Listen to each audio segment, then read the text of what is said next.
오늘은 사도행전 28장 복음을 들고 세상으로 마지막 시간이에요. 멜리데 섬에서의 바울의 어떤 만남들, 기적들, 겨울 나는 그 기간들의 이야기인데요. 바울의 말을 듣고 그레드를 떠나지 말았으면 좋았을 텐데 백부장이 죄수 바울보다는 선장과 선주의 말을 듣고 베니스로 가서 겨울 나자. 거기 가면 섬도 크고 또 뭐 유흥과 오락시설도 더 많지 않느냐, 그렇게 해서 떠난 것 같아요. 그런데 유라굴라 항공을 만나서 보름을 표류하게 되죠. 여러분, 어둠이 짙을 때 빛의 사람은 더 강력하게 드러나게 되는 거죠. 하나님이 바울에게 주신, 죄수지만 그 안에 주신 영적인 권세, 스피리추얼 디그니티라고 영어로 하는데, 모두가 이젠 죽었구나, 끝났구나, 이젠 소망이 없구나, 그럴 때 바울이 해성처럼 일어나는 거죠. 아무도 안 죽는다. 어젯밤에 주의 천사가 내게 대해서 말하길, 바울아, 너가 가이사 앞에 서야 되기 때문에, 너가 로마에서 복음을 전해야 하기 때문에, 너 때문에 아무도 죽지 않고 배만 상하게 될 것이다. 사람들이 그 말이 믿어지는 거죠. 그리고 그때부터는 276명이라는 사람들이 바울을 실질적인 영적 지도자로 삼습니다. 바울이 먹으라면 먹고 괜찮다 그러면 괜찮은 줄 알고 바울의 말을 비로소 따르기 시작합니다. 여러분, 여러분의 직업이 무엇이든, 여러분의 직위가 무엇든, 또 여러분이 어떤 환경과 어떤 소유와 어떤 상태에 있든지요, 여러분이 속한 세상에서 여러분에게 영적 권위가 나타나기를 바랍니다. 영적 권세가 드러나기를 바랍니다. 세상이 어둡고 혼란스러울 때 믿는 자는 다르구나 하는 것들이, 그때 비로소 우리 안에 하나님이 주시는 특별한 영적인 힘이 발휘되는 때 아닙니까? 여러분, 요셉이 보디발의 집에 종놈으로 팔려간 거예요. 그 10대에. 그런데 하나님이 요셉과 함께 하시니까, 때가 되니까 요셉 때문에 그 보디발이 집이 복을 받고 밭이 복을 받고, 요셉 한 사람 때문에 그 애굽 전역이 7년 흉년으로부터 온 백성이 전부 다 구원받는 거 아닙니까? 바울 한 사람이 미결수 죄수의 신분이었지만 그 한 사람 때문에 이 배가 폭풍으로부터 구원받게 되었다는 겁니다. 그러니까 여러분, 한 사람만 믿음으로 제대로 살아있으면, 한 사람만 깨어있으면요, 그 한 사람 때문에 그 가정이 복을 받는 거예요. 그 한 사람 때문에 그 교회가 복을 받는 것이고, 여러분, 기도하는 한 교회가 살아있으면 그 교회 때문에 나라와 민족이 아주 엎드러질 일이 없는 겁니다. 망하지 않습니다. 하나님이 반드시 그 믿음의 사람을 통해서 다시 일으키시고, 세상에 볼 때는 그렇게 될 수 없을 때도 그 한 사람으로 인하여 하나님께서 소망을 거두지 않으시고, 내가 너 때문에 복을 준다, 내가 너 때문에 다시 일어나게 한다, 그런 은혜가 여러분 한 사람 한 사람, 저와 우리 모두에게 있기를 바랍니다. 여러분의 자녀들에게 있기를 바랍니다. 사도 바울은 가는 곳마다 바울 때문에 도시가 복을 받고요, 지역이 복을 받고 나라가 뒤집어지잖아요. 나중에 온 유라시아 대륙이 그렇게 부강한 대륙이 되는 것은 바울 한 사람으로부터 시작된 겁니다. 알렉산드리아호도 남파선의 신세였지만 바울이 그 배에 탔기 때문에 구원의 방주가 된 것이죠. 그 다음에 그 300명에 가까운 사람들이 그 풍랑 속에 바울의 태도를 보잖아요. 이게 같을 수가 없는 거죠. 그러니까 나중에 로마에 가가지고 이 멜리데 섬의 모든 기억을 입소문 내기 시작하는 거예요. 그러니까 바울은 로마에 가면 가택연금이라고 집안에 셋집에 갇혀서 지내는데 사람들이 바울의 소문을 듣고 찾아오는 거예요. 그러니까 바울이 2년 동안 온 로마에 가만히 앉아서 안전하게 보호된 상태에서 복음을 전하죠. 어떻게 됩니까? 300년 뒤에 그 로마라는 대제국이 바울이 전한 복음 때문에 300년 뒤에는 로마 전체가 기독교가 국교가 되고 유럽 전역이 기독교 대륙이 되는 은혜가 바울로부터 나타나게 되는 것입니다.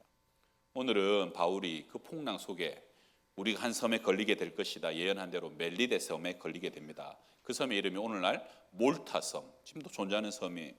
자, 1, 2절 함께 읽읍시다. 1, 2절 시작. 우리가 구조된 후에 안즉 그 섬은 멜리데라 하더라. 비가 오고 날이 참에 원주민들이 우리에게 특별한 동정을 하여 불을 피워 우리를 다 영접하더라. 아멘. 특별한 동정, 이 단어가 중요해요. 우리말로 하면 온정을 베풀었다. 토인들, 이게 이제 헬라어로 호이 바르바로이, 영어로 바바리언이라는 단어가 있는데 이게 미개인들, 야만이라는 뜻이죠. 헬라인들 입장의 표현입니다. 헬라인들은 자기들이랑 말이 다르고 문화가 다르면 다 미개인이다, 야만이다 대우하는 거죠. 유대인들은 유대 사람 아니면 전부 다 부정하고 불경한 사람으로 여기죠. 헬라인들은 그리스 말, 그리스 문화 안 쓰면 전부 다 야만인이라 그러고, 한국 사람은 어떨까요? 마이클 브린이라는 사람이 있는데요. 한국에서 30년간 미국과 영국의 특파원으로 살았어요. 30년 살았으니까 오래 살았죠. 1999년에 한국인을 말한다 라는 책을 썼어요. 영어로 이제 더 코리언스라는 책인데 한번 보여주세요. 저 책에 보게 되면 한국이 어떤 나라냐, 한국 사람들의 특징이 뭐냐, 한국 사람보다 한국 사람을 더 잘 파악해가지고 한국에 오는 주재원들은 필독서가 된 책이에요. 한 20년 전의 책입니다만 저기 한국 사람들 장점을 제가 몇 개만 읽어드릴게요. 첫 번째, 평균 IQ 105를 넘는 유일한 나라. 그 다음에 일하는 시간이 세계 유의면서도 노는 시간이 세계 3위인 잠 없는 나라. 문맹률이 1% 미만인 유일한 나라. 세계 유일의 분단 국가. 그러면서도 아주 태평한 나라. 그 다음에 세계 유의 경제대국 일본을 발톱 사이에 때만큼도 안 여기는 나라. 음악 수준이 가장 빠르게 발전하는 나라. 지하철이 세계 최고 수준인 나라. 유엔이 인정한 최고의 문자 한글을 가진 나라. 요즘 아프리카에 글 없는데 한글을 가르친대잖아요. 한글로 너 나라 언어를 문자를 삼으라고. 그 다음에 가장 단기간에 IMF를 극복해 세계를 놀래킨 나라. 그 다음에 유럽 통계 세계 여자 미모 순위 1위인 나라. 대한민국. 여기서 좋아할 거 없어요. 대한민국이 그렇다는 거예요. 그 다음에 인터넷 TV 초고속 통신망이 세계에서 최고인 나라. 세계 각국 유수 대학의 우등생 자리를 휩쓸고 있는 나라. 한국인은 유태인을 게으름뱅이로 보이게 하는 유일한 민족. 그 다음에 세계 4대 강국을 우습게 하는 배짱 있는 나라. 예를 들어 한국 사람들은 강대국에는 다 놈자를 붙입니다. 미국 놈들, 외놈들, 뗀 놈들, 러시아 놈들. 놈자를 붙여서 깔봐요. 근데 한국 사람들이요, 약소국에게는 관대해서 놈자를 안 붙여요. 아프리카 사람, 인도네시아 사람, 베트남 사람, 네팔 사람 그래요. 그래야 안 그래요? 한국 사람들이요, 약자를 귀하게 여기고 되게 존중해요. 제가 안산에 있을 때 한국 사람들, 안산 외국인들 거기 제일 많이 살거든요. 외국인들이 한국 사람들을 보고 뭐라 그러냐면 세상에 이게 뭐예요? 불법 외국인 체류자들이든 비자가 있든 하여튼 애들은 싸그리다 공립학교에서 공짜로 공부시켜주는 나라는 세계에서 대한민국 몇 안 돼요. 대한민국 그런 나라. 여러분 미국도 공부 안 시켜줘요. 부모가 돈 없으면 공부 안 시켜줘요. 부모가 딱 직업 있고 도움이 돼야 공부시켜주지. 한국은 애들은 전부 다 공부시켜줘요. 이게 엄청난 일입니다. 그래서 외국인 노동자들이 한국을 좋아해요. 굉장히 친절하고. 우리도 식당 가서 소순적 아줌마들 함부로 깔봅니까? 그렇게 안 하죠.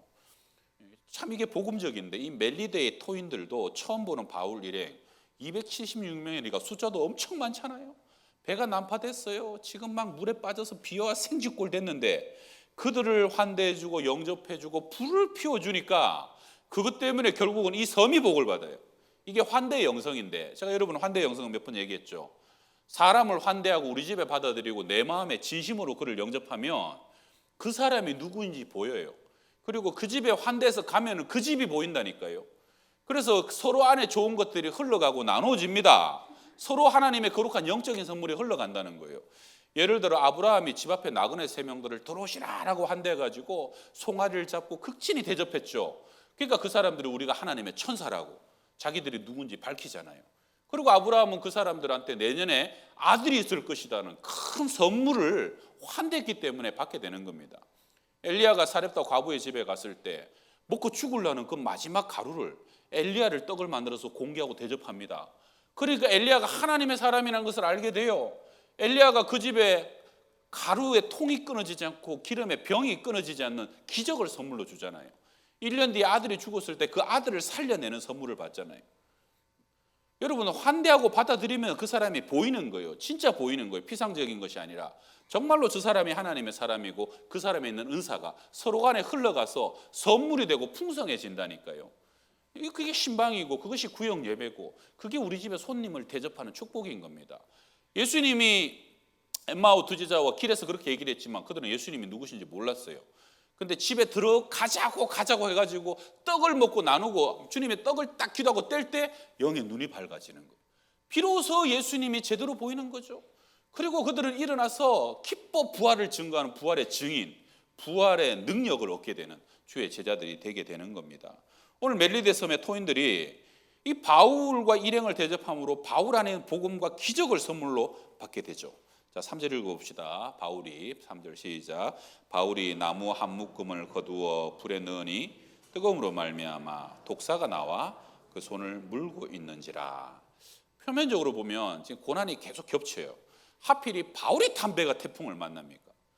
그리고 하필이 바울이 딱 나무를 들어갖고 이게 땔감으로 넣으려니까 그 밑에 독사가 숨어 있어가지고 그마가 떨어지려면 그냥 고이 떨어지지 바울 손을 칵 물어버리죠. 그러니까 이게 지금 뱀이 대롱대롱 매달려 있는 거예요. 자, 우리 4절 봐요. 원주민들이 이 짐승이 그 손에 매달려 있음을 보고 서로 말하되 진실로 이 사람은 살인한 자로다. 바다에서는 구조를 받았으나 공의가 그를 살지 못하게 함이로다. 원주민들이 지금 독사가 대롱대롱 매달린 게 다 보여요. 그러니까 뭐라 그럽니까? 사람 죽인 사람이네. 바다에서는 살았는데 결국은 천벌받을 사람이 맞구나. 그렇게 여기는 거예요. 그런데 결과가 어떻게 돼요? 뱀이 바울의 손을 문 것은 바울이 살인자의 증거가 아니라 바울이 하나님의 사람이라는 것의 증거가 돼버립니다. 5절에 바울이 그 짐승을 불에 떨어버리며 여러분 뱀 물으면 불에 떨어버리면 조금도 상함이 없더라. 토인들이 조금 지나니까 그 뱀은 토인들이 제일 잘 알잖아요. 야, 조금 지나면 붙는다, 저 쓰러진다, 죽는다. 지금까지 그 뱀이 그 섬에서 그랬다는 거죠. 근데 한참을 지나도 조금도 상함이 없도다. 여러분, 이게 믿는 사람은요, 풍랑을 만나는 것이 죽을 일이 아니라 그 풍랑 속에서 모두가 사망의 그림자에 쌓였을 때 누구에게 생명이 있느냐, 누구에게 빛이 있느냐, 그것이 보여지는 기회가 되는 것이고, 뱀에 물려도 그것이 죽을 일이 아니라 하나님이 진짜 이 사람과 함께 하는구나, 하나님의 기적의 사람이구나 하는 것이 나타나 보여지는 거예요. 여러분, 믿는 사람은 아무리 가두려고 해도요, 안 가둬집니다. 우리 안에 빛이 안 가둬지고, 우리 안에 생명이 안 가둬지고, 우리 안에 하나님이 마침내는 드러나 보여질 수밖에 없다는 것이죠. 여러분, 복음을 들고 세상에 나가서 예수 보여주는 삶이 되길 바랍니다. 어떻게 하다 보니까 말이 다르고 생각이 다르고 이 고난과 위기 속에서 너무 의연한 거예요. 왜요? 죽어도 천국 가니까. 죽어도 그 죽음이 우리를 아주 사망으로 몰아갈 수 없으니까. 우리는 부활의 사람 아닙니까? 자, 마가복음 16장 같이 읽어봅시다. 믿는 자들에게는 시작. 곧 그들이 내 이름으로 귀신을 쫓아내며 새 방언을 말하며 뱀을 집어올리며 무슨 독을 마실지라도 해를 받지 아니하며 병든 사람에게 손을 얹은즉 나으리라 하시리라. 아멘. 여러분, 병이 들어서 설사 큰 수술을 하고 내가 참 가난하고 고난과 어려움이 겹치고 또 겹치고 설마 집에 정신병 환자가 있고 집에 장애가 있다고 하더라도 그런 것 보고 수근수근하거나 마치 대단한 숨은 죄가 있어서 그렇게 된 것이냐, 그렇게 여기지를 마시길 바랍니다. 그게 여러분 사마니즘 인과 응보적인 사고방식이에요. 안산에서 제가 목회할 때 제 옆에 장애인 목회하시는 목사님이 앉아 계셨는데, 그 목사님이 옛날에 한전 다니다가 장애인 목회하게 된 게 그 장애인 딸을 낳았는데 하여튼 30이 넘어도 혼자 화장실을 못 가요. 그게 얼마나 이게 큰 장애예요. 근데 그 딸 때문에 장애인 목회를 하시는데 나중에 그 딸 기르다가 또 한 5살 땐 다운 증후군 여자애를 또 하나 입양을 해갖고 집안에 장애인이 둘이가 된 거예요. 그런데 이분이 장애인 목회를 하시니까 안산에 장애인 엄마들 많거든요. 그 엄마들이 처음 교회 갖고 전부 다 하는 슬픔이 뭐냐 하면 장애도 힘들지만 사람들의 눈총이 더 힘들다는 거예요. 뭘 잘못해갖고 부모가 뭔 죄를 지어가지고 저렇게 재수 없는 집이 된 거냐는 거예요. 그러니까 진짜 내가 죄를 지었나, 내가 뭐 잘못했나, 그러니까 나 때문에 애가 저렇게 됐나, 그 죄책감이 더 짓누르는 거예요. 근데 그 부모님들이 교회를 따고 와보니까 얼굴이 하나 목사님이 영접을 하는데 세상에 저 집에 애가 둘이가 장애인이네, 하나는 아주 말도 못하게 더 중증 장애인이네. 야, 꼭 우리가 죄 지어서 그렇지 않을 수도 있겠구나, 꼭 죄 때문에 이런 일이 아닐 수도 있겠구나. 그러니까 부모님들이 얼마나 그 집 보고 큰 위로를 얻는 줄 모른다는 거예요. 그러면서 그 목사님이 그런 얘기 하면은 요한복음 9장을 탁 펴가지고 앉으면서 나면서부터 소경된 자, 제자들이 묻잖아요. 예수님, 이 사람이 소경된 거는 이 사람 죄입니까? 부모 죄입니까? 제자들도 그렇게 묻는 거예요. 예수님이 뭐라고 대답해요? 이 사람이나 그 부모가 죄가 있어서 그런 게 아니라 하나님이 하시는 일을 나타내고자 하시는 것이다. 그 다음에 여러분 그 누가복음 13장에 보게 되면 실로암 망대가 무너져서 18명이 한꺼번에 깔려 죽어요. 사람들이 그때도 수근수근 하는 거예요. 뭔 죄가 있어서 저렇게 망대에 치여서 비명객사했대냐. 그때 예수님이 뭐라 그럽니까? 그 얘기를 들으시고 너희는 깔려 죽은 그 사람들이 너희보다 죄가 더 있는 줄 아느냐? 아니라 너희도 만일 회개하지 아니하면 이와 같이 망하리라. 그게 무슨 말이에요? 너나 나나 우리 모두는 다 나면서부터 죄인이고 의인은 하나도 없다는 거예요. 우리도 회개하지 아니하면 그 심판 앞에 망할 수밖에 없는 인생인데 누구를 정죄하고 누구를 판단하느냐는 거죠. 그러한 사고가 있고 어려움이 있을 때 다른 사람 죄를 찾아내는 기회로 삼지 말고 우리도 회개 안 하면 망한다. 나를 돌아보고 나를 겸손하게 하는 그러한 기회로 삼으라는 것이죠. 여러분 그래서 예수 믿는 사람들은 세상 사람들과 생각이 다르고 가치와 판단이 달라야 됩니다. 태도가 달라야져요. 나를 향해 엄격하고 상대를 향해서 여러분 긍휼과 존중을 베풀어야 되는 거. 그게 복음이고 그것이 주님을 우리를 향한 태도 아닙니까? 당신이 십자가 지고 우리 가운데 참 사랑과 참 은혜와 참 생명을 주시는 예수님처럼 살아가고 그 복음을 들고 우리가 세상을 변화시키겠다고 오늘도 이 자리에 나와서 예배드리고 있는 줄 믿으시길 바랍니다. 바울이 이렇게 안 죽으니까 토인들이 또 어떻게 반응해요? 자, 우리 6절 같이 읽어봐요. 그들은 그가 붙든지 혹은 갑자기 쓰러질 줄로 기다렸다가 오래 기다려도 그에게 아무 이상이 없음을 보고 돌이켜 생각하여 말하되 그를 신이라 하더라. 사도행전 14장에서도 바울과 바나바가 루스드라 가가지고 나면서 안전병이 된 사람을 일으키죠. 그 동네가 그 사람을 보고 뭐라 그럽니까? 신이 내려오셨다. 헤르메스가 내려왔다, 제우스가 내려왔다 하면서 막 소를 갖고 와서 화관을 씌우고 절을 하려고 그럴 때 우리도 사람이라 그러고 바울이 옷을 찢잖아요. 그러니까 여러분 2000년 전에 이 사람들도 지금 똑같은 거예요.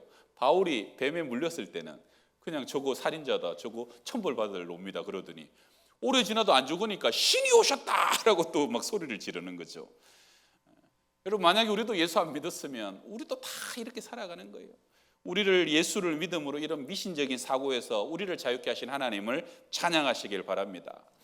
불필요한 억압과 불필요한 죄책감으로부터 우리를 보호하신 그 주님을 찬양하시길 바랍니다.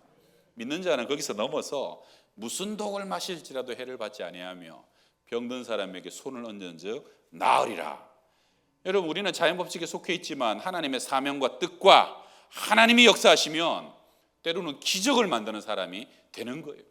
우리 교회도 주님께서 허락하시면 그런 기적이 있기를 바랍니다. 여러분 독을 마실지라도 해를 받지 않고 병든 사람에게 손을 얹은 적 낫고 새 방언을 바라며 하나님이 우리를 통해서 그런 기적을 일으키시길 바라는데 왜요? 죽어가는 자 살리려고 강팍한 마음을 녹이려고 살아계신 하나님을 만민에게 보여주시기 위해서 하나님은 기적을 일으키시는데 이 멜리데섬에서 그 역사를 하고 계시는 거죠. 자, 7절 읽읍시다. 7절. 이 섬에서 가장 높은 사람 보블리오라 하는 이가 그 근처에 토지가 있는지라 그가 우리를 영접하여 사흘이나 친절히 머물게 하더니. 아멘. 인생지사 세옹치마란 말이 있죠. 여러분 태풍이 와서 죽을 것 같으니 그 태풍이 지나니까 참 따뜻한 사람이 300명이나 되는 사람을 먹이고 사흘간이나 재우고 그들을 영접하는 그러한 사람도 만나는 때가 오는 거예요. 언제까지나 아픈 사람도 없고 언제까지나 가난한 사람도 없어요. 언제까지나 고통과 고난만이 겹쳐서 오는 사람이 없고요. 여러분 기다리고 때가 되면 하나님이 치유하시고 위로하시고 우리를 안아줄 수 있고 영접하는 그런 사람을 보내주시는 것을 믿으시길 바랍니다. 기다리시고 인내하시면 하나님은 반드시 합력하여 선이 되게 하여 주시고 하나님의 은혜로 우리를 감싸 주실 때가 오는 것을 믿으시길 바랍니다.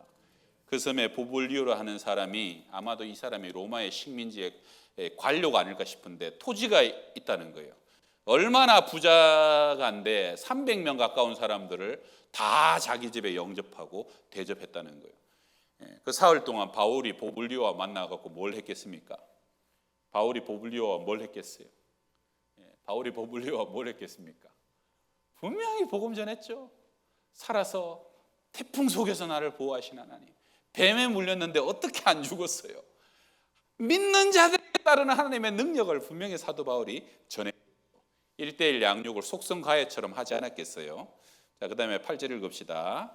보블리오의 부친이 열병과 이질에 걸려 누워있거늘 바울이 들어가서 기도하고 그에게 안수하여 낫게 하매, 마침내 이질과 열병에 걸려 죽어가는 그 보블리오의 부친을 안수하니까 성령이 병든 자를 일으키시는 거죠.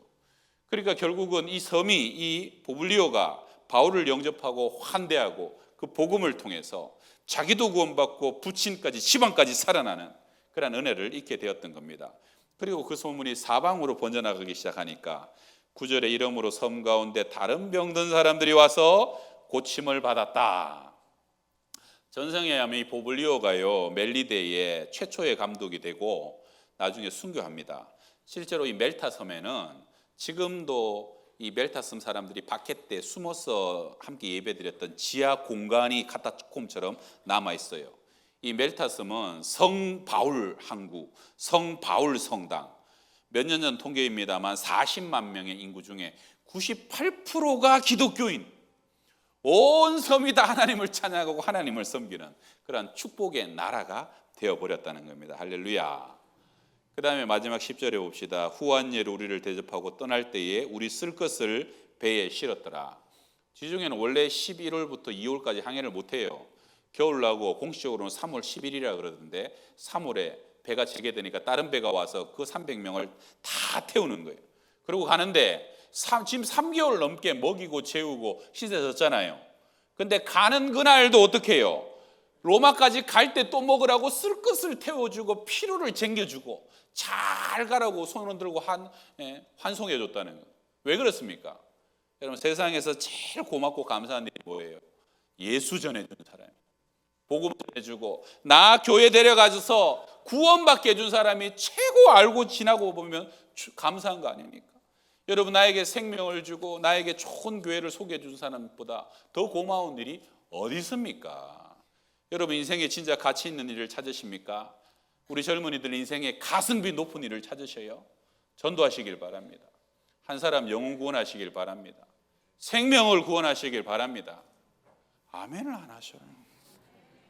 오늘 이제 끝나고 우리 다 이제 하산해야 되는데 아멘을 안 하셔요. 전도하시길 바랍니다. 여러분, 가족들 다 구원해야 됩니다. 여러분, 친구들 구원해야 돼요. 여러분, 곁에서 그래도 한 달에 몇 번씩 만나는 사람들, 내가 복음을 전해야 돼요. 그 사람들에게 양평동교회를 소개하고 인도하시길 바랍니다. 그러면 너무너무 고마웠어요. 여러분, 결코 잊지 못하는 게 영혼 구원을 해준 사람이라는 거예요.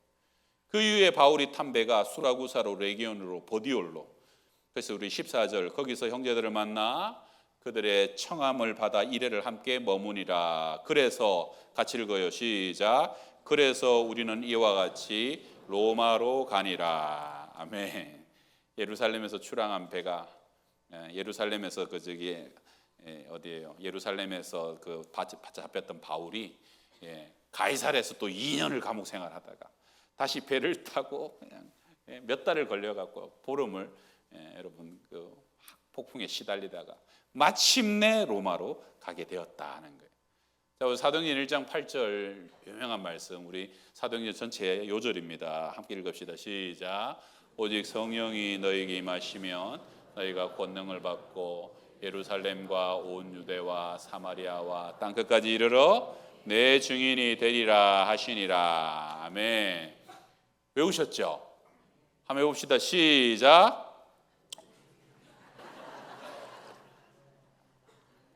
아니 웃지 말고 오늘 하산해야 된다니까요. 오직 성령이, 시작. 오직 성령이 너희에게 임하시, 보여주지 말아요. 너희가 권능을 받고 예루살렘과 온 유대와 사마리아와 땅끝까지 이르러 내 증인이 되리라 하시니라. 아멘. 성령이 임하면, 권능을 받으면 예루살렘에서 유대로 사마리아로 땅끝으로 증인이 되어지리라. 성령이 우리를 전도하고 복음 전하게 만드신다는 거예요. 할렐루야. 권능 받으시길 바랍니다. 예배마다 기도마다 주님께 나올 때다 심령이 뜨거워지고 하나님의 은혜가 권능으로 임하며 여러분의 표정 자체가 전도지가 되고 여러분의 삶 자체가 그들을 빛으로, 교회로, 생명으로 이끌어내는 그러한 도구가 될 줄로 믿습니다. 사람 얼굴 한번 보세요. 당신의 얼굴이 전도지입니다.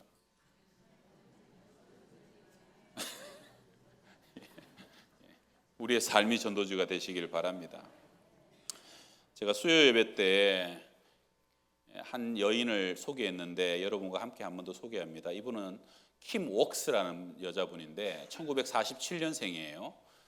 빌리 그레암이 전 세계를 다니면서 전도할 때 팀을 이루어서 생키 같은 사람이 찬양 인도도 하고 팀을 이루었는데 거기에 한국인 여자분이 한 명 있어가지고 함께 다니면서 간증도 하고 노래도 하고 그러면 빌리 그레암이 뒤에 나와갖고 또 막 전도를 하는 거예요. 설교를 하는 거죠. 근데 이분은 원래 한국의 그 불교 가정에서 태어났는데 그러니까 47년생이니까 6.25 때 한 4-5살 됐잖아요. 그때 폭탄이 터졌는데 아버지가 올려보면 안 돼 하고 엎드렸는데 이 호기심에 올려봤다가 이 눈이 그날 멀어버린 거예요. 그래갖고 이제 피난을 전쟁통에 피난을 다니다 이 아버지가 참 사람이 무정한 사람이었는가 그 어린 눈먼 애랑 그 동생 어린애를 물에다 던져갖고 버려버려요. 근데 그 엄마가 뛰어들어갔고 큰 애는 건졌는데 작은 애는 물에 떠내려가 버렸어. 죽어버렸어. 그래가지고 이 엄마가 남편에게 너무 실망을 하고 그래갖고 막 집을 나가버렸어. 애들을 놔두고. 아니 그런 남편한테 애를 맡기고 집을 가면 어떡해. 그것까지 지켜야지. 그러니까 엄마가 집을 나가버리니까 이 아빠가 그냥 애들 고아원에 맡기고 그냥 가버린 거예요. 그래서 이 키목스라는 애가 고아원에 대구에서 버림을 당했는데 근데요 참 부모가 다 버렸는데 그 고아원에서 오히려 예수님을 만나고 예배를 하고 하나님을 만납니다. 그래갖고 1957년에 한 미국 군인 중사가 이 아이를 입양을 합니다. 미국 사람들 참 대단해요. 그 눈먼 아이를 입양해갖고 자기 미국으로 데려가서 딸을 삼습니다. 그래서 걔가 12살 때 빌리 그레암 집회 갔다가 하나님을 만나고 은혜를 받아요. 그 다음에 얘가 보니까 노래 부르는 은사가 있어요. 그래서 인디애나 음대에서 대학원까지 졸업을 시키고 나중에 오스트리아 가서 풀 장학생으로 유학까지 마치고 돌아옵니다.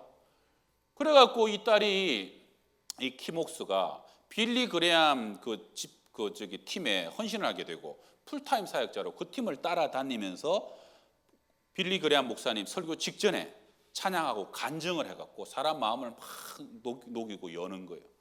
목소리가 너무 아름다우니까 사람들의 마음에 감동을 주는데 어떻게 그분 목소리 한번 들어보실래요? 네, 한번 들어보셔요.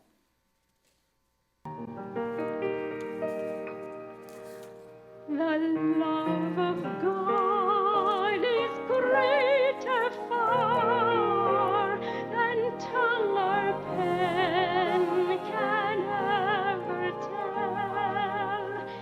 It goes beyond the highest star and reaches to the lowest hell. The guilty pair bowed down with care. God gave His Son to win His erring child. He reconciled and pardoned from his sin. Oh, love of God, how rich and pure, how measureless and strong, it shall forevermore endure.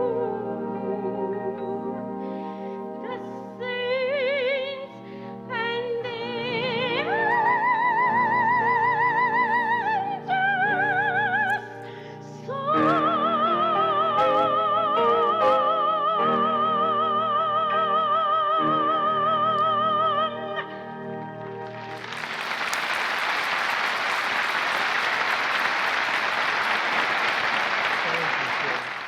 박수를 엄청 크게 치시네요.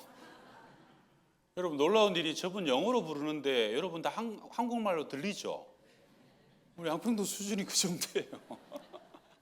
이분이 시각장애인이니까 저렇게 이렇게 노래를 하고 짧은 간증을 하는데 무슨 간증을 하냐면 사람들이 앞에 물엉덩이가 있으면 나보고 한 걸음 뛰어라고 얘기하고 앞에 층계가 있으면 한 발을 올려놓으라고 얘기한다. 사람들은 나에게 먼 곳을 얘기하지 않는다. 근데 나는 그분 말을 듣고 팔짱을 끼고서 한 걸음만 한 발만 내디디고 그렇게 한 걸음 한 걸음 걸어가다 보면 어느새 목적지에 도달해 있는데 지금까지 하나님이 나를 인도하심이 그와 같았다는 거예요. 부모에게 버림받고 눈은 보이지 않고 정말로 절망과 두려움밖에 없었지만 근데 하나님이 나와 함께 하시니까 그날 오늘 말씀하시는 그 음성을 듣고 순종하고 한 발자씩만 나아갔더니 하나님은 지금까지 나를 보호하셨고 가장 좋은 것으로 이끌어 주셨다는 거예요. 그 하나님이 앞으로도 내 삶을 인도하실 것을 나는 믿어 의심치 않으니까 여러분들 두려워하지 말고 염려하지 말고 오늘 말씀하시는 그 한 걸음을 주와 함께 내리리라는 것이죠.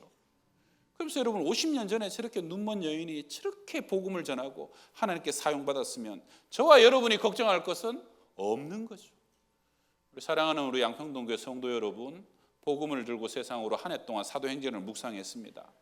베드로와 동행하신 주님, 사도행전을 거꾸로 떨어가지고 그 로마까지 마침내 인도하시고 때로는 돌에 맞고 때로는 파선하고 감옥에 갇혔는데 때로는 뱀에 물렸는데 그 모든 것이 하나님의 사람인 것이 증거가 되는 겁니다.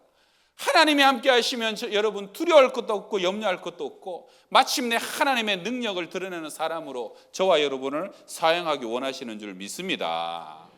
옆 사람에게 이렇게 한번 인사합시다. 사도행전 29장을 기록합시다. 이제 저와 여러분이 사도행전 29장을 기록해가면서 내게 주신 자리, 내게 주신 은사, 그것이 기쁨이든 감사든 재능이든 때로는 환난이든 병고든 고통이든 염려하지 말고 그럼에도 불구하고 오늘 주와 동행하기만 하면 하나님은 우리를 통해서 영광을 받으실 줄 믿습니다. 한 걸음 한 걸음 주 예수와 함께 날마다 우리는 걸어가리라. 할렐루야. 기도합시다.